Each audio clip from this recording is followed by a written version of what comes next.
Today I will be talking about the pop art movement, how it began, a major influence in keeping it going, and how it's still around today.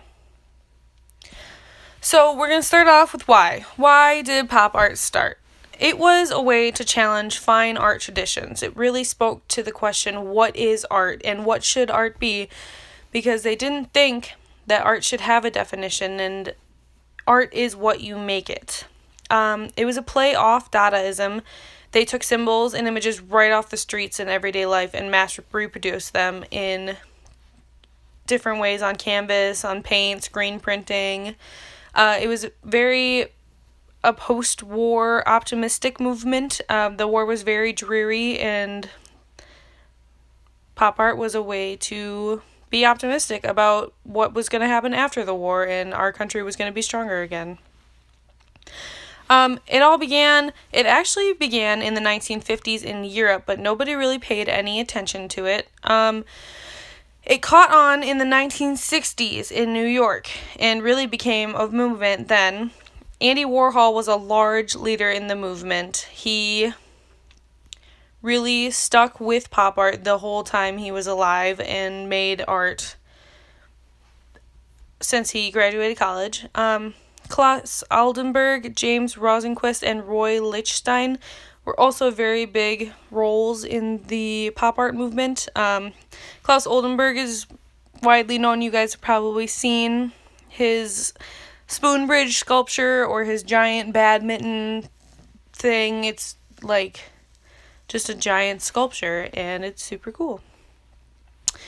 So, back to Andy Warhol. He was born on August 6, 1928.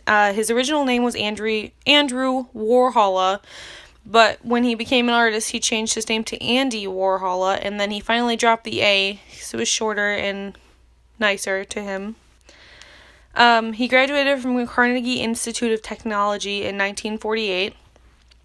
His degree was in pictorial design, and he moved to New York to pursue commercial art, where he began working for magazines, and his first work was seen in a glamour magazine. He did spreads for them, and he was actually also featured in some magazines after he got going and made spreads for lots of magazines. This is the first of his many pop artworks. It's called Campbell's Soup Cans 1962. It's 32 canvases showcasing the number of soup selections that Campbell's carries, displayed on the wall like it would be on shelves in the grocery store. So back then, Campbell's only carried 32 different soups, which they carry more now. And it all started because he was looking for ideas on something new and refreshing to paint, and his friend suggested that he paint something out of the ordinary and something that people would recognize.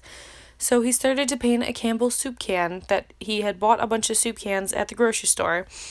And once he painted one, he just kept going until he painted them all, and then he chose to display them like this, so it was like they were in a grocery store. His most notable style would definitely be his photographic silk screen printing. I'm sure you've all seen the famous pictures of Marilyn Monroe and Elvis Presley and Elizabeth Taylor. One of his most famous ones was the Marilyn Monroe. It made it easier to reproduce pictures of mass culture by silk screening, because he could make a template and just copy it over and over and over again, and he could do it in different colors and just have lots of variations. It was a very large series of celebrity portraits, and these three are the most famous. After that, he started on a series called Death and Disaster in 1963, actually, and he used images from newspapers and magazines and pictures of suicides and car crashes. And this Death and Disaster series is a little more dreary compared to the uplifting pop art he has been working on. And they're very visual. They show these car accidents with people dying, and they're very serious pieces. So it kind of took a turn from the vibrant pop art that he started with. But after Death and Disaster, he moved back on to more bright things. He started producing boxes, and they were supposed to invoke a factory assembly line. And he created hundreds of replicas of these boxes, and they were basically indistinguishable to the real factory boxes when they were finished, and that was the idea because he really wanted to invoke the sense that you were in a factory line and these boxes were passing by you, but they're actually in museums and he produced them himself.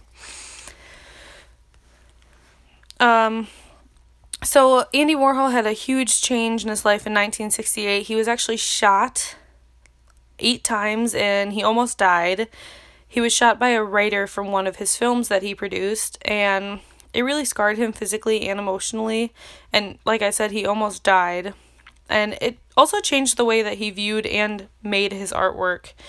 And it also physically impaired him, and he had to wear a corset brace for the rest of his life to keep his back stable. So after that, Warhol really took interest in television and music, and he produced 2 cable TV shows. They were called Andy Warhol's 15 Minutes and Andy Warhol's TV. He starred in both of them, and they were actually very popular TV shows. And then he also appeared in print and TV commercials, so he became to be more of a model. And he also started making digital artworks instead of silkscreening everything. And I have a picture of one of those right there. As you can see, the digital age has come a very long way since 1968. His last hurrah, he made a series of iconic portraits that are known very all over the world. And he made these just 9 months before he died, which he didn't know he was going to die then. It just happened to be his last set of portraits he did. They became just very iconic because it was the last set of artwork he really got to complete before he died. So in February 22nd, Andy Warhol died. He had a complication in a surgery that he was having to remove his gallbladder, and this was the newspaper headline when Andy died. It says, "Prince of Pop Art who turned a soup can into a museum treasure, dead at 58. So it was a very hard time for the whole state of New York. Everybody really cherished Andy and his work, and they really looked up to him. And it was definitely the end of the pop art era with Andy Warhol. Andy today. The Andy Warhol Museum is actually open in New York, and the museum tells the story of his life, and it has the largest collection of his artwork. So this is the outside of the building, and it's very colorful, and it actually has his signature across the front of it. And then a lot of his work that he did as a pop artist is displayed inside of the museum as like collective pieces. And not only is Andy still a part of pop art today, but there are other artists who continue the tradition of pop art.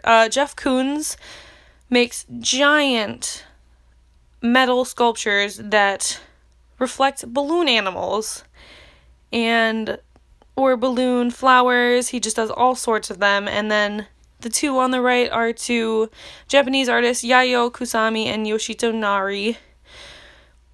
So as you can see, pop art is still very much a movement today, and the reason it was able to happen is because Andy Warhol really made it happen. So, yep, that's the end.